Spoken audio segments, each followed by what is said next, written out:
Invite a Budget Blinds style consultant to show you how to transform your rooms just by changing your window coverings. Canada's #1 choice for window coverings. Visit budgetblinds.ca today. And Moses joins us on our desk for our first look at sports, and 2 big points are up for grabs for the Lloydminster Bobcats tonight. Yeah, it's going to be a huge one because they take on the Whitecourt Wolverines as they head into town for the first time since they bounced out of the first round of the 2015 playoffs. Of course, it was to those same Bobcats as well. It'll also be a first for a former Wolverine. They're going to come out and play really hard, and I'm excited for the challenge. They're going to probably be in my ear a lot all night, so hopefully I can just tune them out and just focus on my game.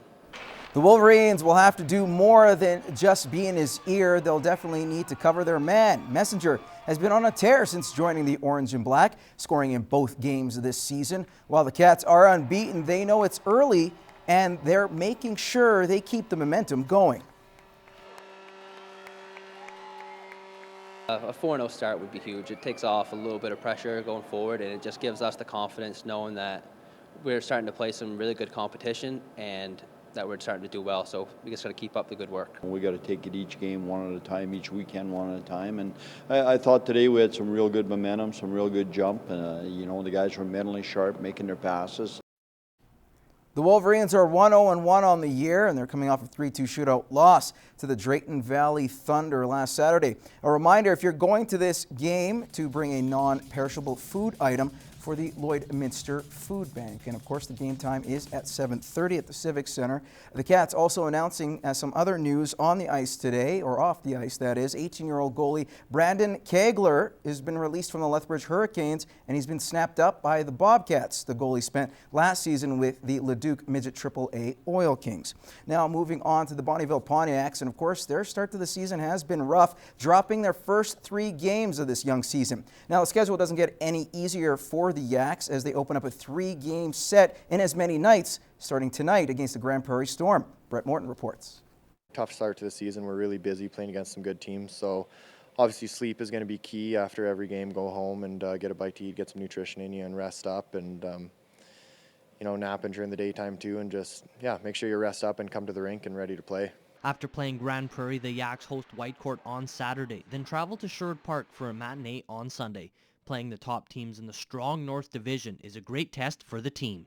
We know that the North Division is arguably the toughest division in Canada to play against, and if you don't come ready to play, then you're not going to get the result that you're looking for. We have to be prepared to play our very best every single night, and Spruce Grove or Lloyd or what we're going to have in the weekend is no different. It doesn't matter what team. Playing the top teams are probably the best because it shows you how strong you're going to be this year. So we know we can beat them, and we know we're a top team in this league. So we're really looking forward to it, and we know we can do it. One benefit for the Pontiacs is that 2 of the 3 games are at the RJ Lalonde Arena, so the boys have the advantage to rest up for the games in their own home. It really does. A lot of guys have their own routine, and being in your own bed definitely makes it a lot easier to sleep. Well, rest is key, definitely.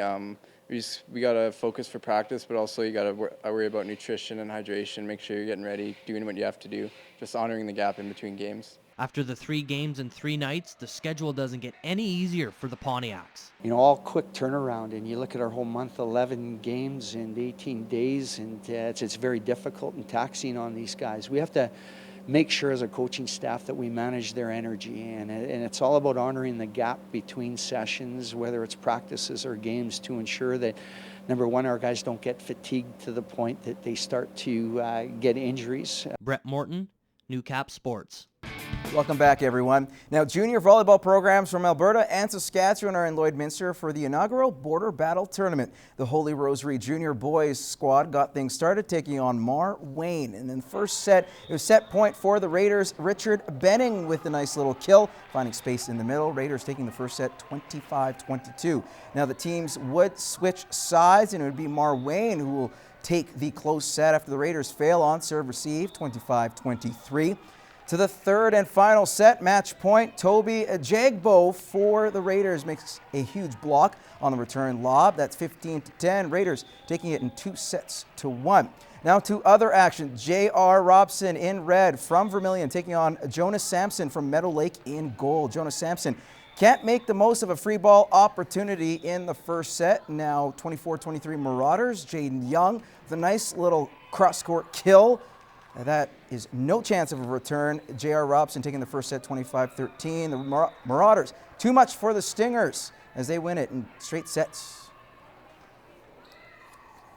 All right, to some high school football now. The Lloyd Comp Barons were hoping to bounce back today after dropping last week's game in St. Paul. The Barons hosting the Pacers from Athabasca. And we'll go to the first quarter. Athabasca's Justin Kwanzi is getting picked off by Dawson Guest, who takes it all the way to the house.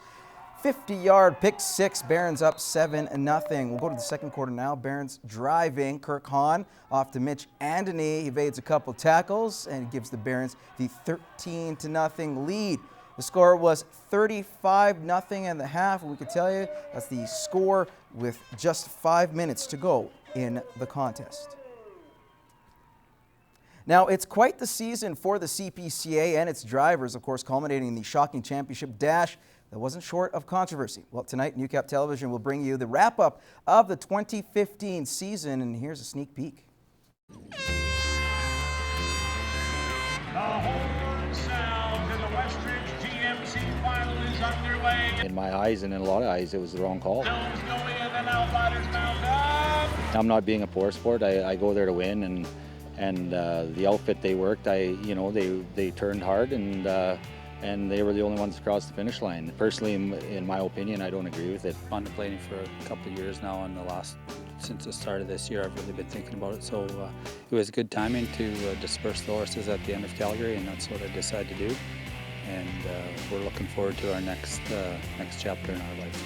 I had the number one barrel to go with tonight, and I was only half a point ahead on Chris, so anything could have happened. You only got a few seconds, and just everything happened wrong. That's not how we wanted to end the year. We wanted to go out, put on a show for the crowd, and what it is, what it is.